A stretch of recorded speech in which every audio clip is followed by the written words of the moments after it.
Xuân vừa về trên bãi cỏ non,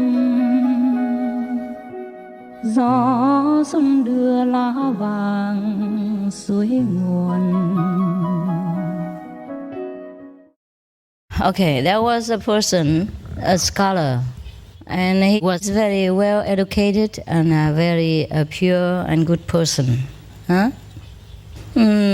But he saw all around him all the corrupted court officers, all the bad people in the government, and it made him feel very agitated. So one day he tried to do something about it. Because he was a scholar, very famous for being incorruptible as well as very clever. So many of the politicians often come to his house to visit him, even though his house was truly a very humble one, a thatch hut, just like us, something like this. Or maybe even like my house, there's nothing inside. So one day the scholar was visited by many of the great officers of the court, many great politicians. And he tried to do something. Even though he was perhaps a vegan or something, these people are not. And they demanded a meat diet. So he talked to the master Ching, something like that. And the master said, okay, give them. Let them go to hell if they want. After all, we respect each individual's freedom, right? Freedom to go to heaven or freedom to go to hell. After telling them all good things and give them sample booklets how to be vegan and why, they don't follow. So what can we do, I told you the joke already about two persons who went on the airplane, Didn't I? Yes. Did you hear it? No? How come? How come some yes, some no? Okay, let's waste your time again. Two persons on the airplane, just like you and me, We went on the airplane. We needed to go somewhere. And then both of them ordered meat, The next person ordered tofu because he was one of our fellow practitioners. But the next two of them ordered meat. And then when the hostess come, the stewardess comes and say, oh, here is tofu for you. And here is pig for you. And here is chicken for you. For the two persons next door. And they protested. They said, no, both of us are pigs.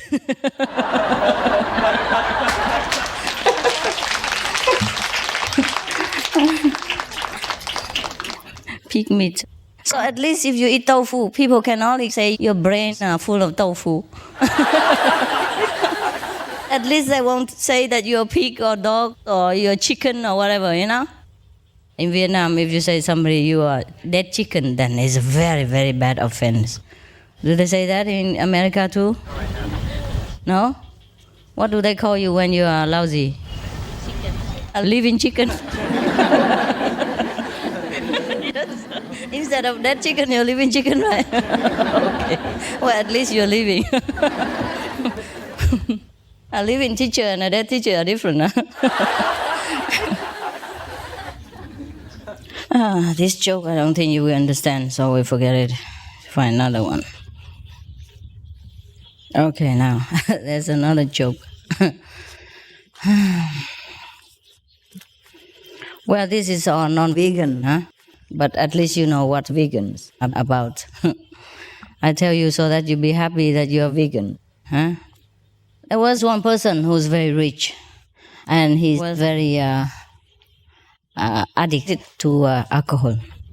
One day, he happened to go out, and he worried that his servant at home will try to eat something of his food while he was away, or drink some of his good wine while he was gone. Even though he had already been very careful and picked a very stupid servant that was not so tricky and didn't know how to eat or steal things like that or to make excuses. Even then, he was still careful, worried about the servant. So he said to him, okay, now you stay home and take care of my house, There is a piece of a pig hanging over there in the kitchen. Look after it. Don't touch it. And then there is a chicken still alive next to the kitchen. Also, don't touch it. And take care that all the dog and cat will not come and eat these. And he said, another thing is, there's a pot over there which is covered very carefully. That is poison for the mouse. Don't touch it. There was a wine pot, but he said, this is poison. If the mouse drinks it, he dies, so just don't touch it. So he went. And then the servant just took out the pork, roasted it, eat it. And then he took out the chicken, killed it, eat it too.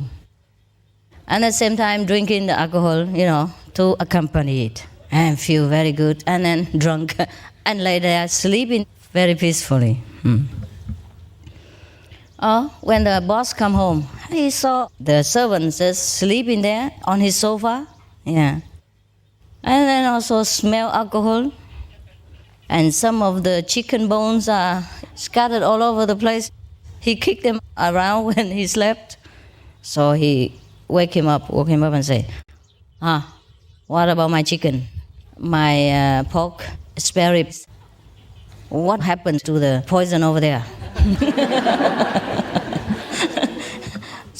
So the servant trying to cry, he cried hard. And he knelt down on the floor and he said, oh, please forgive me. I have really been very obedient to you. I tried to look after your house and everything. But then, unfortunately, there was a cat who came by.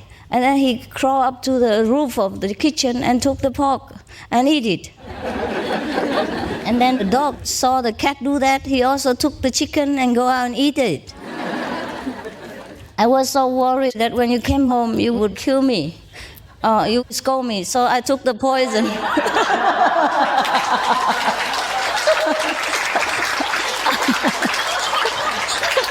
But how come I not died yet?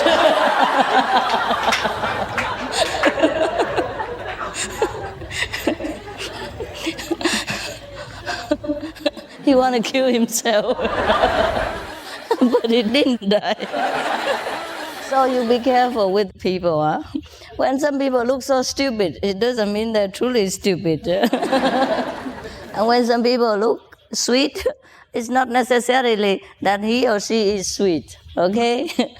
See the way she or he does things. See the outcome of people's business or efforts. Then you know that person inside. Don't ever look at the outside and try to judge whether that person is okay or not okay. You know what I mean? Yeah. Similarly, with searching for a teacher. Because most of us love sweet things, love people's sweet talk, soft voice, and good manners, and people who coordinate with us, please our ego and eyes and habits. So we very easily like to look for a teacher or master with a very sweet nature, always soft-spoken and gentle and things like that. But that is only one of the personalities, or maybe trained like stewardess on the airplane. But it's not necessarily that the person can do us any good or have a real teaching inside. So many people are soft-spoken, but the things they do are all very, very destructive to themselves and society. And the outcome is always bad and negative. So in that case, that person who looks sweet or is soft-spoken is doing no good to him or herself and society at large. So the outcome of our lives, our work, or our efforts speaks volumes. It's not how we look and how we react or how we live our life. Understand? Yes. So you have heard that the old times, Jesus even used a stick or something to chase these money changers away from the church. He turned their table upside down. It looked very ungrateful for a master. But he did tremendous good for mankind. He even sacrificed his life for us. Yeah? for his disciples at that time. And his good teachings still have a very, very good impact on a human race as a whole up to now. But many other soft-spoken, perhaps housewives or other officers, have never done anything as great as that. And perhaps even did harm to themselves, to their family members, and society too. Because they didn't know anything better. Perhaps they were born with a vocal cord slightly defective. So then they speak very softly. Can't speak very loud. Or something stuck in their throat. You never know. So we have to be careful what we want and how we judge people. Don't judge their appearance because it's always very deceptive. Is that not so? Okay. Xuân hoa nở vì ai, tay nhẹ bàn tay cùng đắp xây ngày mai.